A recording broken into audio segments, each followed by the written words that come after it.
क्यों रिमाइंडर देते, क्यों फिर हम याचिका दायर करें? ये तो स्पीकर साहब के हाथ में अधीन है। हम अदालत में जाएं, एक हम याचिका डालें, वो हाई कोर्ट है या निचली अदालत है या सुप्रीम कोर्ट है, उसको मंजूर करे ना करे, उसको रद्द करना उसका राइट है। स्पीकर साहब के पास राइट था, उसने अपने सदस्यता जो हमने याचिका डाली उन्हें रिजेक्ट कर दी और जेडीपी को विधायकों को लंबा समय दे दिया। सब दुनिया जानती है, हरियाणा में। अरे गर्ग साहब, दुनिया ये भी तो जानती है ना कि हमारी जो न्यायपालिका है बहुत मजबूत है। आप जाकर भरोसे के साथ याचिका दीजिए। तो आप पहले ही मान बैठे हैं कि क्या पता वो रद्द कर दें, क्या पता वो एक्सेप्ट ना करें।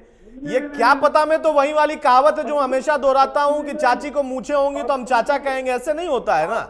आपने स्पीकर साहब के पास आप जाकर आपने एप्लीकेशन दे दिया, उन्होंने रद्द कर दिया।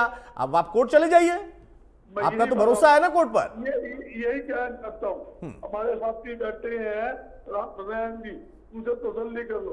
और हम हाई कोर्ट में एप्लीकेशन लगाते हैं, लंबा समय लगता है। अरे तो लंबा समय तो स्पीकर साहब ने यहां भी लगा दिया है। जब लंबा समय ही लगना है तो यहां भी तो लंबा समय ही लगा है। इतना समय इसलिए नहीं है, आगे चुनाव है, 2-3 महीने बाद चुनाव होने, सबने पता है ये टाइम काटने की एक साजिश भारतीय जनता पार्टी की तरफ से रची जा रही है। गर्ग साहब, आप बड़े बड़े बड़े नहीं, मैं देखिए, मैं ये कह रहा हूं, ये आपको भी पता है। आप ना बहुत ईमानदार व्यक्ति हैं, अपनी बात खुलकर आप रख देते हैं। मैं यही तो कह रहा हूं कि टाइम काटने की ही तो पूरी प्लानिंग है। टाइम आप भी काट रहे हैं, टाइम वो भी काट रहे हैं, तो दिक्कत क्या है? दोनों टाइम काट रहे हैं। हमें तो कोई टाइम काटने की दिक्कत नहीं। हमें पता है भाजपा जाने वाली है, आगे कांग्रेस आने वाली है। अरे तो फिर क्यों बार बार कह रहे हैं कि उनकी सदस्यता रद्द कर दो, अल्पमत में है सरकार? जब आप आने ही वाले हैं तो 3 महीने का इंतजार कर लीजिए। फिर कहां आप चक्कर काट रहे हैं, कोर्ट की बात कर रहे हैं, फिर आप स्पीकर साहब की बात कर रहे हैं, फिर गवर्नर साहब की बात कर रहे हैं। अरे आप परेड कराना नहीं चाहते हो और आप कह रहे हैं कि जनता इनकी परेड निकालने वाली है, तो 3 ही महीने तो रह गए। आप इंतजार कर लीजिए, जनता परेड निकालेगी आपके हिसाब से, मेरे हिसाब से नहीं। हम बार बार क्यों कह रहे हैं?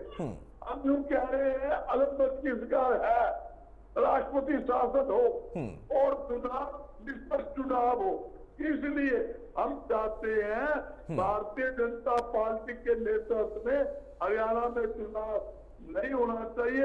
हम इसलिए राष्ट्रपति शासन नहीं चाहता तो मैं बहुत कुछ हूं सर, लेकिन हर चीज पूरी नहीं हो पाती है ना। हर चाहत पूरी नहीं हो पाती है। मैं कह तो रहा हूं कि मैं भी बहुत कुछ चाहता हूं, लेकिन जरूरी थोड़े ना है। उसके लिए प्रयास करने पड़ेंगे, उसके लिए इंतजार नहीं करना पड़ेगा, उसके लिए आगे बढ़कर काम करना पड़ेगा। सिर्फ चाहने से अगर होता तो चाहते तो बहुत कुछ लोग हैं, लेकिन चाहत हर बात में पूरी नहीं हो पाती है। ठीक है, नया गर्ग साहब देखिए, चाहते हैं कि आपके नेतृत्व में यहां पर चुनाव ना हो, लेकिन वो चाहत आप लोग पूरी कर नहीं रहे हैं, क्योंकि स्पीकर साहब ने अपना जो उनका अधिकार था उस अधिकार का इस्तेमाल उन्होंने नहीं किया। हमारा प्रयास है आखिरी तक लड़ेंगे जब तक विधानसभा चुनाव नहीं लड़ना चाहिए। विधानसभा चुनाव तक भी लड़िए, उसके बाद भी लड़िएगा। अगर सत्ता में रहेंगे तब भी लड़ना पड़ेगा, क्योंकि विपक्ष वाले आपसे लड़ेंगे। ये लड़ाई तो चलती रहती है, राजनीति में लड़ाई कभी खत्म नहीं होती। आप सत्ता में आ जाएंगे तब भी लड़ना पड़ेगा, क्योंकि विपक्ष आप पर हमलावर होगा। विपक्ष में कौन होगा आपको पता ही है। अब जवाब ले लेता हूं, गर्ग साहब जवाब ले लेता हूं, गर्ग साहब जवाब ले लेता हूं। नहीं बिल्कुल, अरे भाई मैं कहां कह रहा हूं, ये आपका विशेषाधिकार। आप लड़ते रहिए, दिन भर लड़िए, डिबेट में भी लड़िए, जनता के बीच में भी जाकर लड़िए, सत्ता पक्ष से विपक्ष से आप लोगों की लड़ाई चलती रहेगी। बहरहाल नेहा ठीक है हो गया। फिर वही तानाशाही और ये सब ठीक है। नया धवन यहाँ पर प्रश्न सिर्फ इतना है कि गर्ग साहब जाना नहीं चाहते हैं कोर्ट, वरना तो फिर आपकी सरकार चली जाती। वो जाना बस नहीं चाहते हैं, टाइम लग जाएगा। देखिए बजरंग दास गर्ग जी जिस तरह से डिबेट में नॉन स्टॉप बोलकर समय का पूरा भरपूर लाभ लेते हैं, उस तरह से मुझे लगता है कि वो डिले कर रहे हैं इस प्रोसेस में भी। बजरंग जी बात कर रहे थे मेरी, बहुत अच्छी बात कहूंगी आपको। देखिए जी, मुझे लगता है कांग्रेस की और गर्ग जी की चाहत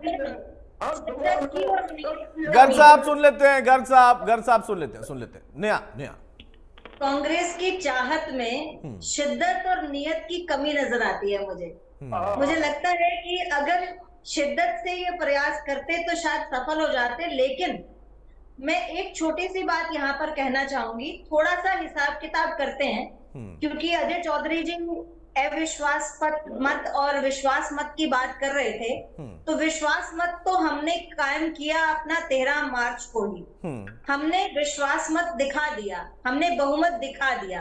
अब बारी आती है तो अविश्वास मत की आती है, वो आप लोगों को प्रूव करना है, वो विपक्ष को प्रूव करना है, हमें प्रूव नहीं करना है नंबर, हमें सूची जारी नहीं करनी है, हमें काउंटिंग नहीं दिखानी है। अजय चौधरी जी मुझसे ये बात पूछ रहे थे कि नेहा जी आज डिबेट में अपना नंबर सिद्ध करके दिखा दें कि ये 44, 45 कैसे हैं। मैं अजय जी को कहना चाहूंगी कि जिस तरह से फ्लोर पर आपको अपने नंबर, आपको अपनी सूची जारी करनी है, हमें नहीं करनी है। इस डिबेट में भी आप बताइए कि आप कांग्रेस के साथ कितने विधायकों के साथ खड़े हैं, आपके जेजेपी के कितने विधायक आपके साथ भी खड़े हैं, उनके नाम की सूची आप भी इस डिबेट में दे दीजिए। और कांग्रेस के जो प्रवक्ता बैठे हैं बजरंग जी, उनको भी मैं कहूंगी कि एक बार अभय सिंह चौटाला जी और जेजेपी से पूरी तरह से आश्वस्त हो जाइए और सूची बोलिए कि कौन कौन विधायक आपकी सूची में शामिल है, तब ये शिद्दत और नियत आपकी दिखेगी।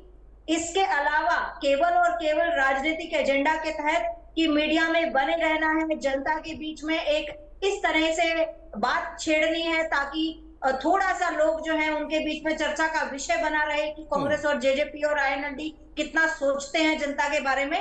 जनता मैं कहूंगी कि बहुत समझदार है। हरियाणा के लोगों की राजनीति कूट कूट कर उनके खून में रची बसी हुई है। यहाँ का छोटा छोटा बच्चा भी राजनीति जानता है। बजरंग जी और अजय जी, आप सब इस बात से सहमत होंगे। यहाँ के लोगों को करगलाना, यहाँ के लोगों को किसी भी तरह की झुंझट परेड में आप नहीं डाल सकते। और छोटा सा और बजरंग जी एक गर्ग साहब सुन